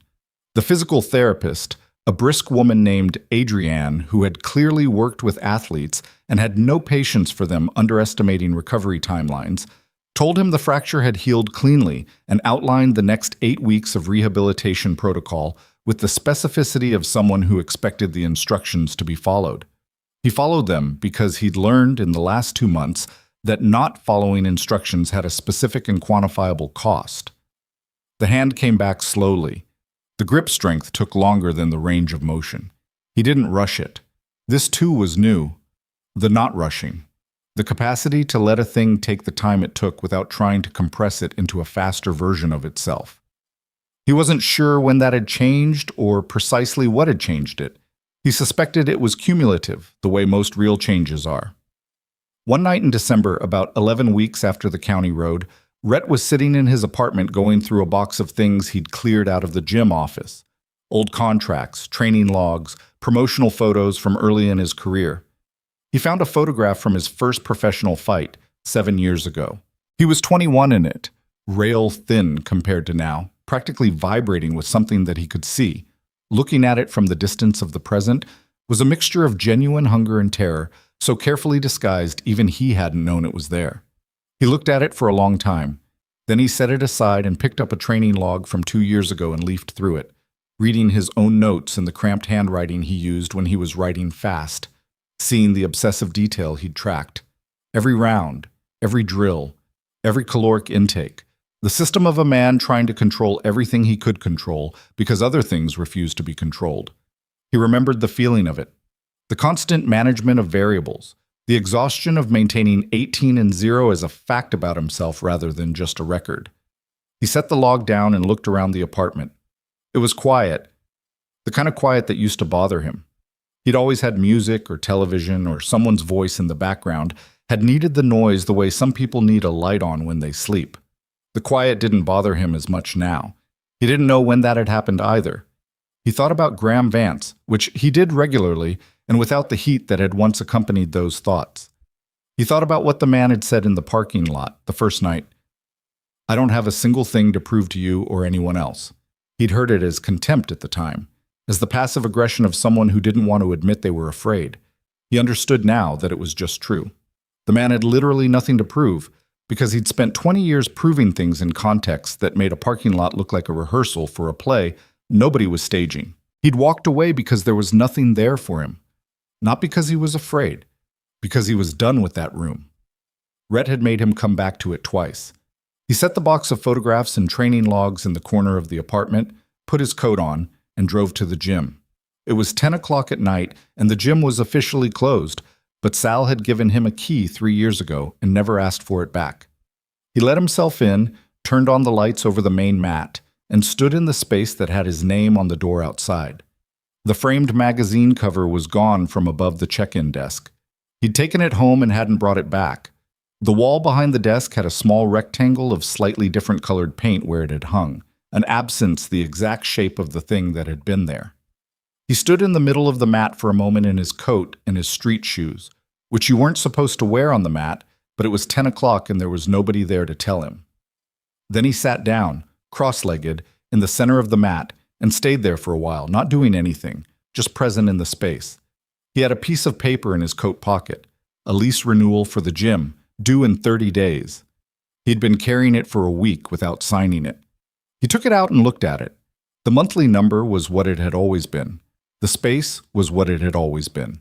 What happened inside it was the question that had kept him from signing.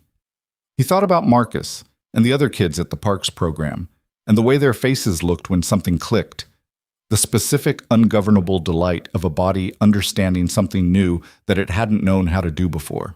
He thought about Sal saying you recognize them, and he thought about the photograph of himself at 21, practically vibrating. He took a pen out of his inside pocket and signed the lease renewal on the bottom line, on the mat, in the empty gym at 10 o'clock at night, in the particular quiet of a decision that had been building for longer than he'd known. He folded it back up and put it in his pocket and sat there for another few minutes. Then he turned off the lights and drove home through the December dark, the heater in the truck running loud because the blower motor needed replacing, the city lights spreading out ahead of him in the flat West Texas way, low and wide and lit up against a sky full of stars he could only partially see. 4 months after a county road in West Texas had reorganized several lives simultaneously, Graham Vance was sitting in the same corner booth of the Dusty Fork Diner. Not by plan. He ran the Lubbock to Abilene route on Tuesdays and Fridays, and the Dusty Fork was 40 miles in, and the coffee was adequate and the corner booth was always available because most people didn't want to sit with their back to the room. Graham always did. Old habit, impossible to fully retire. He'd been stopping here since before the night with the spilled coffee and the rain and the parking lot, and he wasn't going to let one bad Tuesday reorganize his route choices. That felt like a concession he hadn't earned the need to make. Carol was still working. She remembered him. Not because of the incident, or not only because of it, but because she was the kind of waitress who remembered regulars, kept a mental file on them the way good waitresses do, knew his order before he sat down. Black coffee, no food unless she offered pie, in which case he'd usually take a slice of whatever was left from the morning. She set the mug down in front of him without being asked and said, "Cherry today," about the pie. And he said that was fine. He was on his second cup, reading a water bill he'd brought in from the glove box because it needed his attention, and he kept forgetting to deal with it at home, when the bell above the door announced someone coming in from the cold. Graham didn't look up immediately. He heard the footsteps, one set, unhurried, slightly uneven, in a way that suggested someone favoring a side, though not dramatically. He heard the pause near the entrance, the particular stillness of someone scanning a room. Then the footsteps came toward the corner. He looked up. Rhett Maddox stood at the edge of the booth. He was wearing a plain gray sweatshirt, no logo, jeans, work boots similar to Graham's own. He'd lost some of the engineered width through the shoulders, not dramatically, but visibly, the way muscle reduces when you go 4 months without the specific training that built it. His face was the same strong-jawed architecture, but something in the arrangement of it had changed. The deliberate projection was gone. He just looked like a man who had driven somewhere and arrived and wasn't entirely certain of his reception. His right hand, the one Graham had torqued on the county road, rested at his side with a slight stiffness that would probably be permanent in cold weather. Scaphoid fractures healed, but they left something behind. Graham knew that from experience with his own joints. "There's a restraining order," Graham said. "I know." Rhett's voice was level. "I talked to my attorney. The order prohibits contact. I'm in technical violation by being here." He paused. "I decided that was a problem I could deal with after." Graham looked at him for a moment. "Sit down." Rhett sat across from him in the booth, on the side facing the room. Carol appeared with a look that was carefully neutral, the professional neutrality of a woman who had seen enough of life not to be visibly surprised by it. "Coffee?" she asked Rhett. "Please," he said. She poured and left. They sat for a moment. Rhett wrapped both hands around the mug, the right one moving to it slightly slower than the left. Graham watched this without making it obvious he was watching. "How's the hand?" Graham said. "PT says it's about 80%. Might get to 90. Rhett looked at the mug. Probably not more than that. That's still a functional hand. Yeah. Rhett was quiet. It's enough to hold a pad. Teach with. It's not enough to fight at the level I was fighting at. Graham didn't say anything. Sometimes the right response to a statement of loss is not to argue with it, or reframe it, or cover it with something more optimistic. Sometimes it's just to let the person have said the true thing out loud, in the presence of another person, without the other person immediately trying to fix it. Rhett seemed to understand that Graham understood this, because he didn't rush to fill the silence either. I came to say something, Rhett said eventually. Okay. I practiced this in the truck on the way here, and it sounded terrible every version, so I'm just going to say it. He looked up from the mug. I'm sorry. For the diner, for the parking lot, for the county road. He stopped.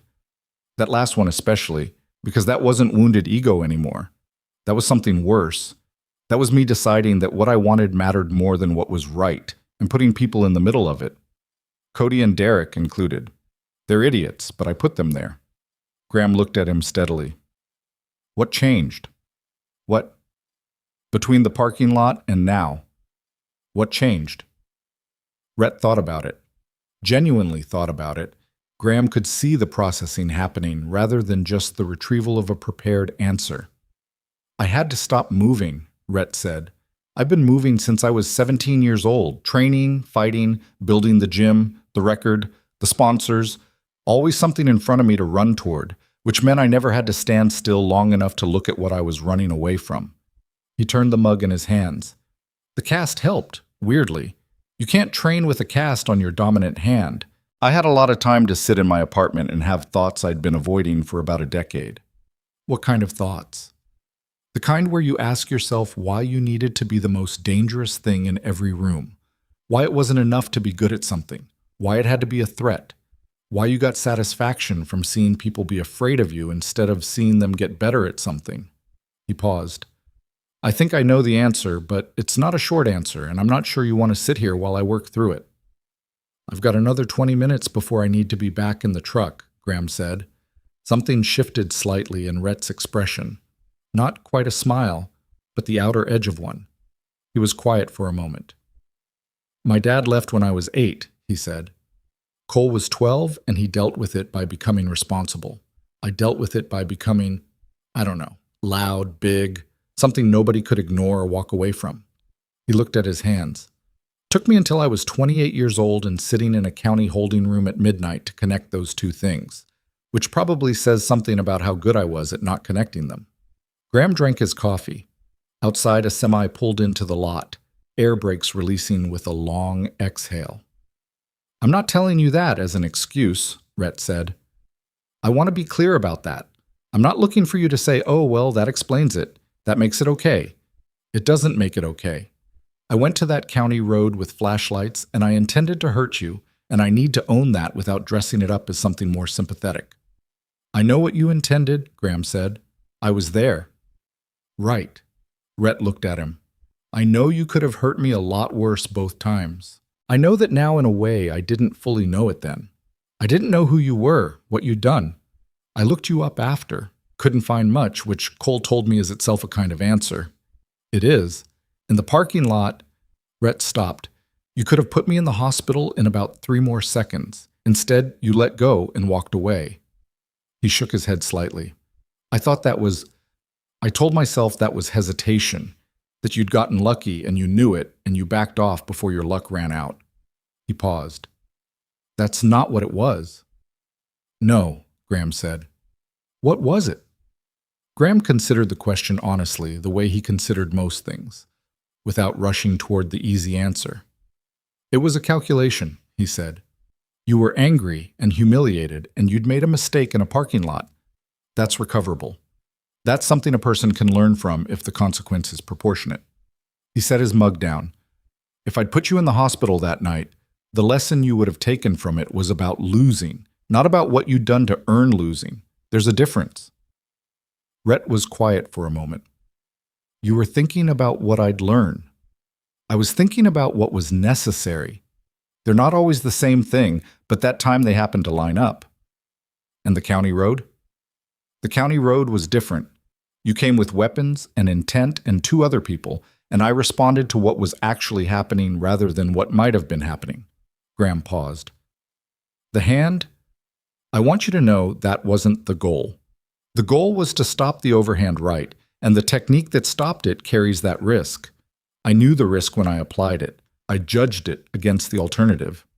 I know, Rhett said. I'm not here about the hand. I know you're not. I'm telling you anyway. Rhett looked at him for a moment with an expression that was hard to name, something between gratitude and the slight discomfort of being treated fairly by someone you'd wronged, which is its own particular feeling and not always easier than being treated harshly. The gym's still open, Rhett said. I heard. Sal's running the day-to-day. I'm there for the kids program Tuesdays and Thursdays and some evenings. He paused. I'm not a great teacher. I know what I'm doing, but I'm still figuring out how to explain it in a way that's useful to someone who doesn't already have the body memory. Sal says I'll get there. Sal sounds like someone worth listening to. He is. Rhett turned the mug again, the small, restless motion of a man who was more comfortable doing things than sitting still, even after 4 months of practice. I've also got a space. Separate from the gym. I had a lease on a community center space I'd been using for storage, basically, overflow equipment. I've been cleaning it out. The plan... He stopped, and in the stopping, there was something that looked like self-consciousness, the awkwardness of saying something out loud that you've only said to yourself. The plan is to open it as a free program for kids from the districts that can't afford gym membership. Wrestling, basics, some conditioning. The Parks Department community service work got me thinking about it. Graham looked at him. I know how that sounds, Rhett said. Like a redemption arc. Like I'm packaging my consequences into a story that makes me the good guy at the end. Does it matter how it sounds? I think it does. I think if I'm doing it to look like a different person, it's not going to work because eventually the looking like runs out. It needs to be because I actually... He stopped again. Because I actually give a damn about the kids, not about what teaching them does for my image. Do you? Graham asked. Give a damn about them. Rhett thought about Marcus, 11 years old, with the natural timing and the excess energy burning with nowhere useful to go. Thought about the Saturday mornings and the cones and the names he'd learned because he had to and then because he wanted to. Yeah, he said. I do, more than I expected to. Graham nodded slowly. There's a kid, Rhett said. Marcus, 11. He's got... You can see it in him, the potential, but it's all pointed inward right now. He's burning it on being difficult because nobody's given him a useful target for it yet. He paused. He reminds me of me at that age, which is, I don't know if that's a good reason to pay attention to him, or just me working something out through a proxy. Probably both, Graham said. Most good reasons for doing things are both. Rhett looked at him. Is that how it worked with your daughter? The question landed in a way Rhett hadn't entirely calculated. A little too personal, crossing a line he hadn't meant to cross. Graham's expression didn't close off, exactly, but it shifted. The slight recalibration of a man deciding how much of a particular room to let someone into. Maya's different, Graham said. She didn't need me to work anything out. She just needed a parent who showed up. He paused. But yeah, when you're paying that close attention to a kid, you're never just paying attention to the kid. You're always partly looking at yourself at that age. That's not a disqualification. It might be the thing that makes you actually useful to them. Rhett absorbed that. He drank some of his coffee, which had gone lukewarm. Outside, the sky had shifted to the flat gray of an afternoon that hadn't decided whether it was going to do anything. A couple more vehicles had come into the lot. The diner had filled up slightly. A table of 3 road workers near the window, a pair of older men at the counter, Carol moving between them with the practiced efficiency of someone who had been doing exactly this for a very long time. There's something I keep thinking about, Rhett said, in the parking lot. The first time. You said something when I asked if you knew who I was. You said, he thought back, you said it didn't seem like something I was having trouble reminding people of. I remember. I've been thinking about that, about why I needed people to know, why it wasn't enough to just be good at the thing, why I needed the recognition to be constant and present and visible, or it didn't feel real. He set the mug down. I think I mistook being feared for being significant. They're not the same thing. Being feared just means people are calculating whether you can hurt them. It doesn't mean they think you matter. He paused. The kids at the community service program, they didn't know who I was, didn't care. And somewhere around week 4, one of them wanted to show me something he'd gotten right, just ran over, and wanted me specifically to see it. Not because I was Rhett Maddox 18-0, just because I was the guy who'd been showing up on Saturday mornings. Graham looked at him. That felt different, Rhett said, than the recognition I was used to. It felt like he searched for the word. It felt earned in a way the other stuff didn't, which I know sounds strange because I worked incredibly hard for the record. And the sponsors, and it doesn't sound strange, Graham said. Rhett looked at him. You worked hard for the record, Graham said. But the recognition from the record wasn't really about you. It was about a number, 18, 0. The number collected the attention, not you. You just happened to be attached to it. He paused. Kid who runs over to show you something. He's running to you, not to a number. Rhett sat with that for a moment in a way that looked like it cost him something. The specific expression of a person receiving a true thing they'd already half known but hadn't heard said plainly. I had a career built on the wrong thing, Rhett said. He stopped. I had a whole self built on the wrong thing. The fighting was real. The skill was real. But what I needed it to do for me, that was never going to work. You can't beat your way to feeling like you matter. I know that sounds obvious. Most true things sound obvious once you know them, Graham said. The hard part isn't understanding it. It's the years before you understand it. Carol came by and refilled Graham's coffee without being asked, looked at Rhett's, which was mostly full and lukewarm, and offered a fresh cup. Rhett said yes, and she took the old mug and came back with hot coffee and set it down and went away again. And the small domestic ordinary rhythm of it sat strangely alongside the conversation happening in the booth. I need to ask you something, Rhett said. Ask. The restraining order runs 3 years. I'm in violation right now by being in this building. He looked at Graham directly. I'm not asking you to drop it. I'm not here to ask for anything that benefits me legally. I needed to say what I said, and I wanted to say it in person because I thought that mattered, and I'm prepared to go back to my attorney and disclose that I came here and deal with whatever that means. He paused.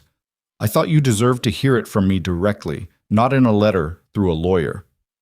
Graham looked at him for a long moment, long enough that a less certain man would have started to fill the silence.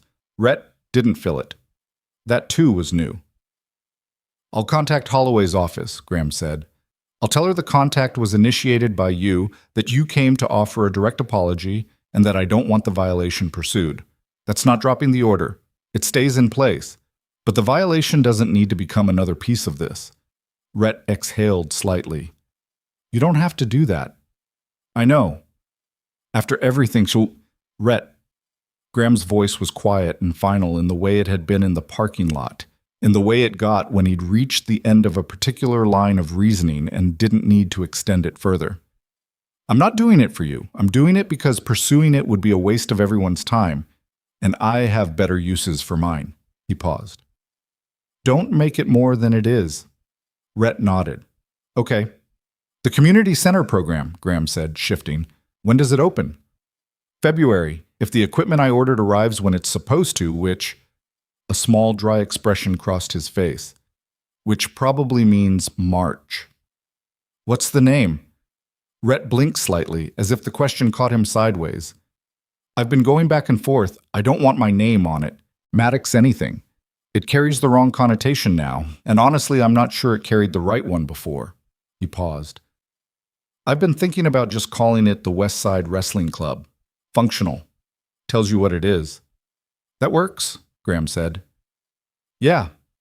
Rhett looked out the window at the parking lot, at the gray afternoon.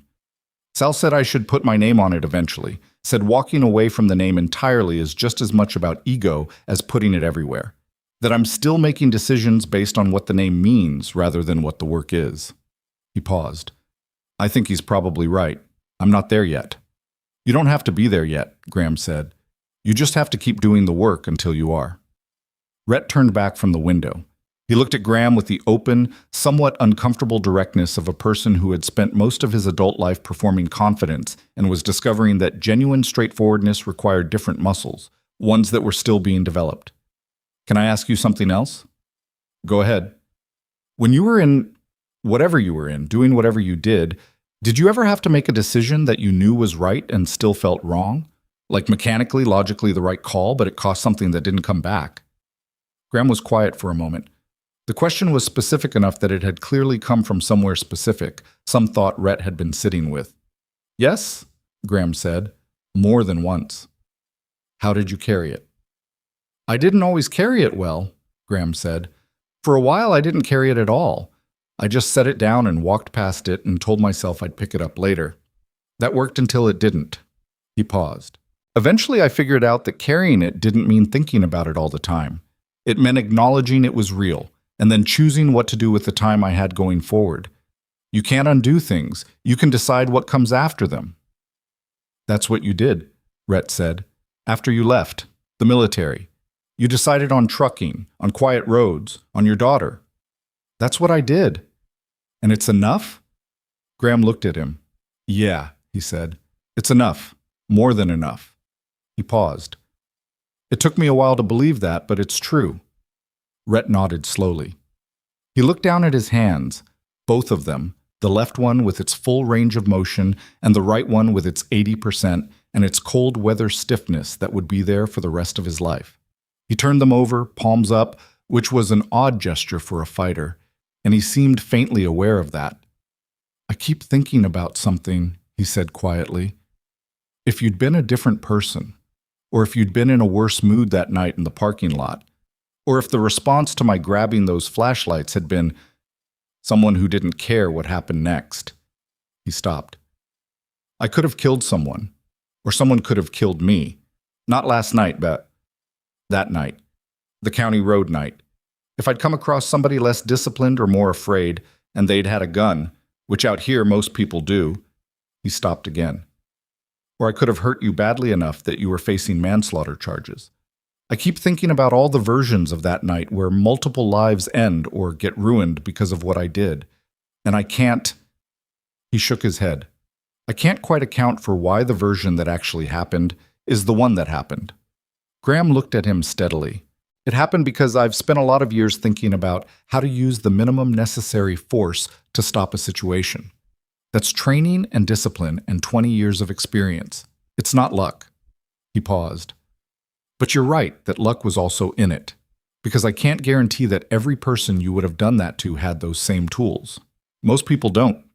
Most people respond to fear with more force than the situation requires, and then the situation requires more force in return, and it escalates until something permanent happens. He let that sit. You understand that now. I understand it now, Rhett said. Then it cost what it cost, and it taught what it taught. That's what consequences are supposed to do. Rhett looked at him. You're not angry, still.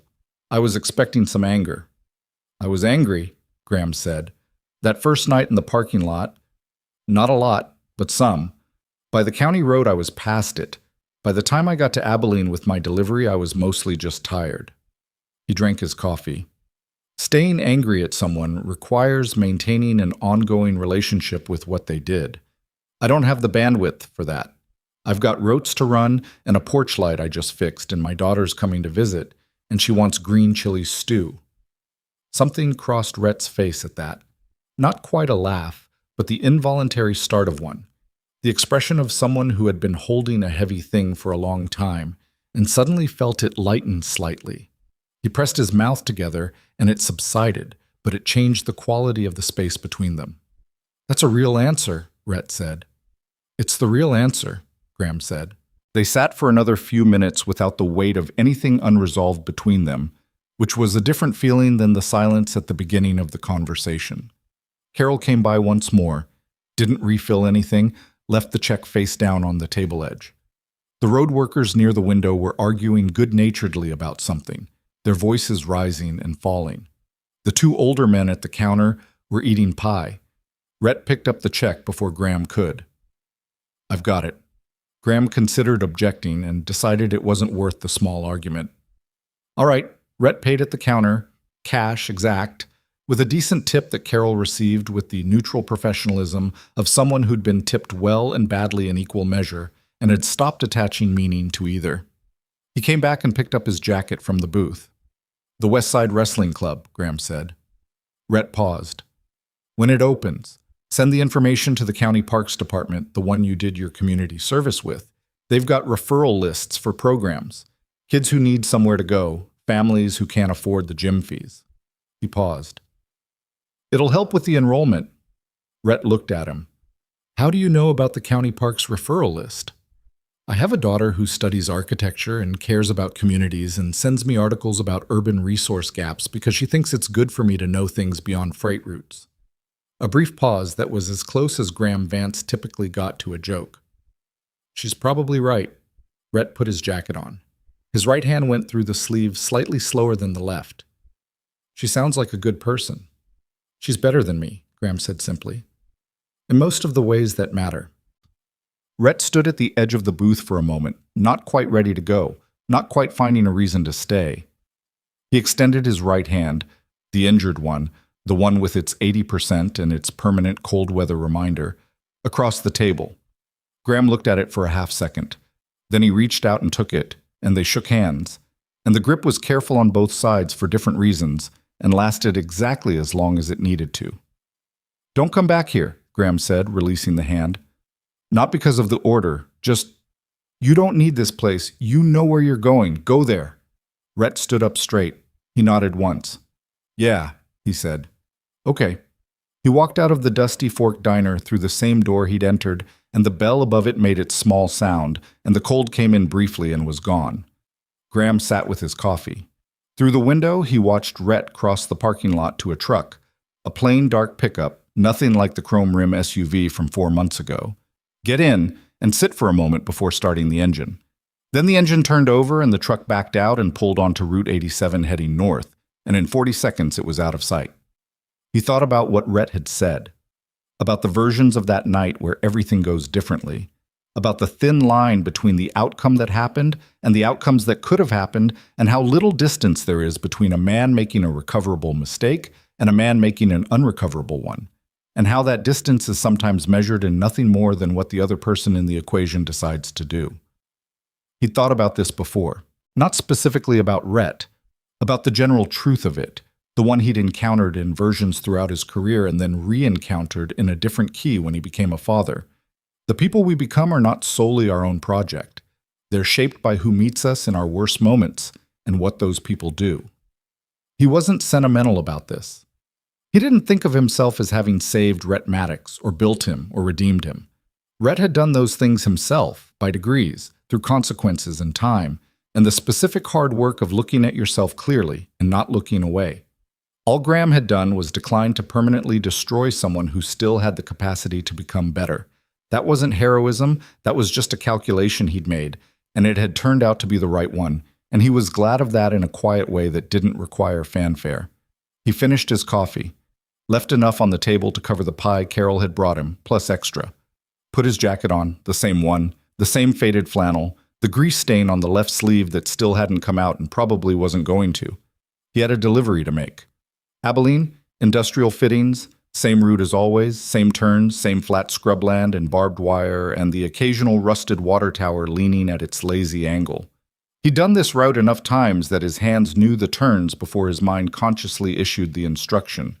There was a comfort in that, in the work the body learns so thoroughly it becomes its own kind of intelligence. He pushed out through the diner door into the cold afternoon. His truck sat where he'd left it, the green Kenworth, road-worn and functional, the dash cam mounted on the front grille recording the empty parking lot with its indifferent machine patience. He climbed up into the cab. The engine turned over without complaint, which it usually did when the temperature was manageable, and sometimes didn't when it wasn't, which was just the nature of mechanical things that had accumulated miles. He pulled out onto Route 87, heading east. The road stretched ahead the way it always did, flat and straight and reaching. The horizon a line so distant it seemed theoretical. The sky was doing something complicated with the cloud cover, breaking in places to let light through in the diagonal shafts that West Texas afternoons did in October, the kind of light that made the plain landscape look, briefly, like it had been thought about. He ran the radio low, something he half recognized. The miles went by in the reliable way miles go by when you're not fighting them. He thought about Maya and the library rendering with the courtyard that wasn't quite centered but was right for the space, and the green chili stew he'd make on Sunday, and the porch light that was finally working, and the water bill in the glove box that he'd actually read and needed to pay. He thought about a 28-year-old man driving north on the same highway, carrying something heavier than a gym bag and lighter than he'd been carrying 4 months ago. He thought about a community center in Amarillo being cleaned out and set up for kids who needed somewhere to go. He thought about Marcus, 11 years old with good timing and excess energy and a future that hadn't been decided yet, which was the most important thing about him. He thought about the version of everything that doesn't get told, the non-story, the thing that doesn't happen. The hospital visits, the prison sentences, the permanent damage, the photographs of people at 21 vibrating with hunger and hidden terror who never get the chance to look at those photographs from a distance and understand what they were seeing. That version existed. It was real. It had just this time stayed on the other side of a series of decisions made by imperfect people in difficult moments on a rain-soaked night and a dark county road. Graham Vance drove east toward Abilene through the complicated afternoon light, carrying industrial pipe fittings to a construction depot scheduled to arrive by 5, thinking about tomatillos. Somewhere behind him, the Dusty Fork Diner sat on its stretch of Route 87, with its missing letter and its adequate coffee, and Carol's careful memory, doing what it had always done, being a place where people stopped when they needed to, when the weather was bad or the road was long, or they just needed to be briefly in the presence of other human beings before going back out into the miles. The kind of place that has no idea what walks through its door on any given night, and no idea what walks out different.